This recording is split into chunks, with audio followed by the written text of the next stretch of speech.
CBSE Class 10, First Flight, Chapter 10, The Sermon at Benares.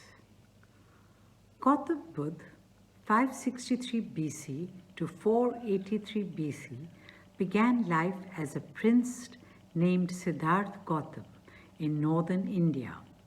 At 12, he was sent away for schooling in the Hindu sacred scriptures, and 4 years later he returned home to marry a princess. They had a son and lived for 10 years as befitted royalty.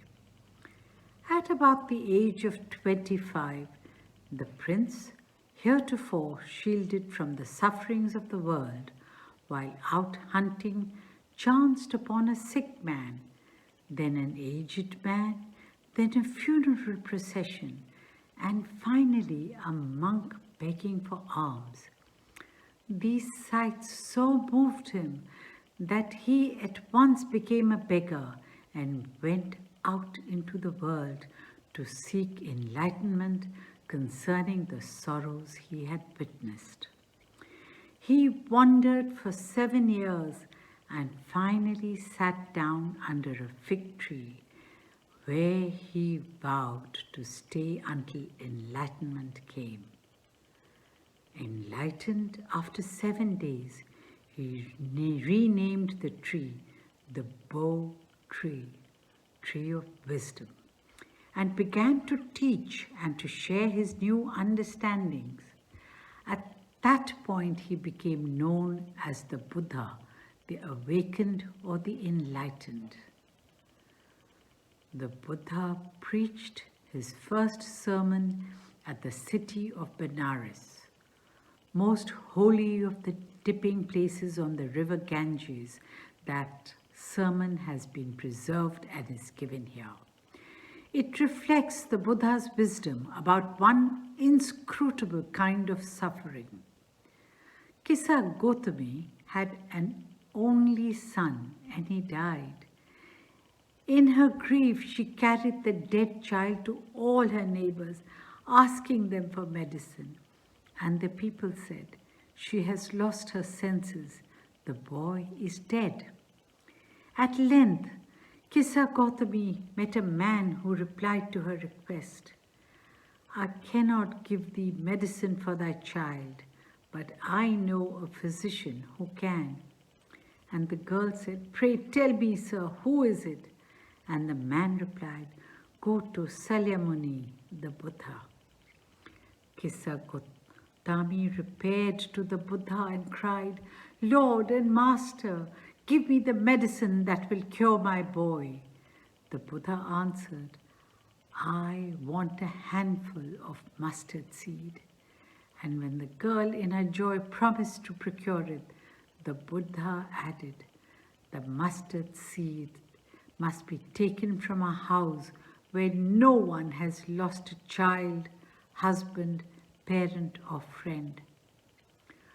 Poor Kissa Gotami now went from house to house, and the people pitied her and said, "Here is a mustard seed, take it." But when she asked, "Did a son or daughter, father or mother die in your family?" they answered her, "Alas, the living are few, but the dead are many. Do not remind us of our deepest grief." And there was no house, but some beloved one had died in it. Kissa Gotami became weary and hopeless and sat down at the wayside watching the lights of the city as they flickered up and were extinguished again.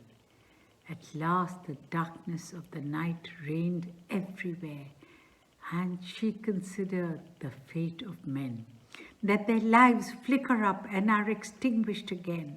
And she thought to herself, "How selfish am I in my grief. Death is common to all. Yet in this valley of desolation, there is a path that leads him to immortality who has surrendered all selfishness. The Buddha said, "The life of mortals in this world is troubled and brief and combined with pain, for there is not any means by which those that have been born can avoid dying. After reaching old age, there is death. Of such a nature are living beings. As ripe fruits are early in danger of falling, so mortals, when born, are always in danger of death. As all earthen vessels made by the potter end in being broken, so is the life of mortals. Both young and adult, both those who are fools and those who are wise, all fall into the power of death. All are subject to death.